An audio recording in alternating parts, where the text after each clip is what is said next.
Hello students, आप पढ़ रहे हैं बहुलकन के प्रकार के बारे में। पहला प्रकार जो था आपका योगज बहुलकन, इसके बारे में हमने आपको बता दिया है।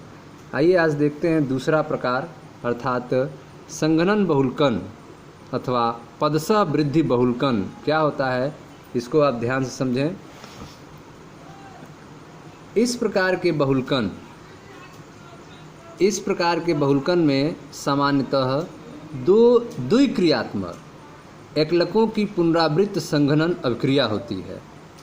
संघनन बहुलकन अथवा पदसह वृद्धि बहुलकन में सामान्यतः दो द्विक्रियात्मक एकलकों की पुनरावृत्त संघनन अभिक्रिया होती है।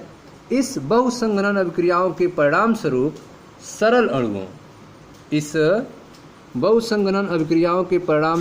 सरल अणुओं जैसे जल, एल्कोहल आदि जैसे सरल अणुओं का ह्रास हो सकता है और उच्च आणविक द्रव्यमान वाले संघनन बहुलक बनते हैं।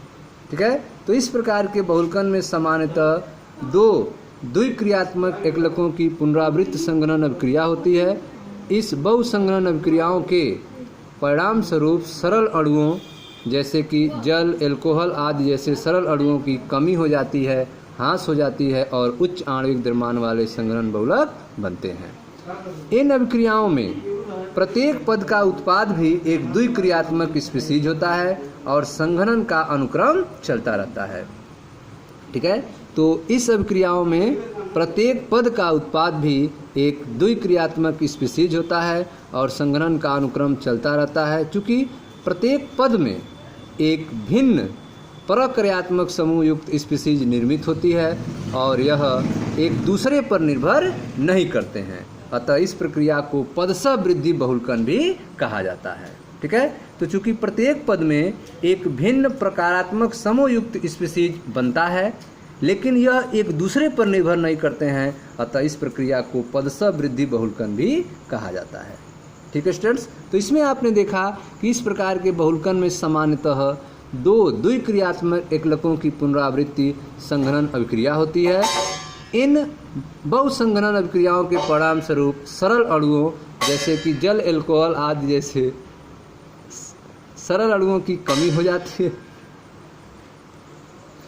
तो स्टूडेंट्स, इसमें जल और एल्कोहल जैसे जो सरल अणु हैं उनकी कमी हो जाती है, वे निकल जाते हैं और उच्च आणविक द्रव्यमान वाले संघनन बहुलक बनते हैं।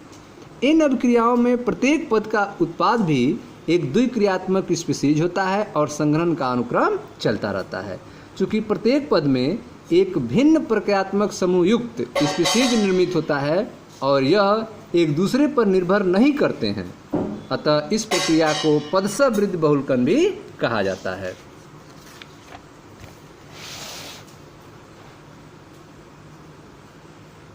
एथिलीन ग्लाइकॉल और टेरेप्थेलिक अम्ल की अन्योन्य क्रिया से टेरेलीन अथवा डेक्रान का बनना इस प्रकार के बहुलकन का उदाहरण है।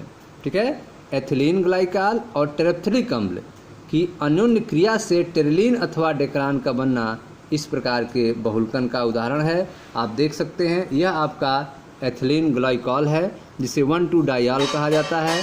यह आपका टेरेप्थेलिक अम्ल है जिसे बेंजीन 1,4-डाइकार्बाइलिक अम्ल कहते हैं। यह आपस में इनका बहुलकन होता है जिससे टेरेलीन अथवा डेक्रान का निर्माण होता है। कुछ महत्वपूर्ण संघनन बहुलक अभिक्रियाओं का वर्णन नीचे दिया गया है जो उपस्थित बंधक इकाइयों के अभिलक्षणिक होते हैं। Okay students, thank you.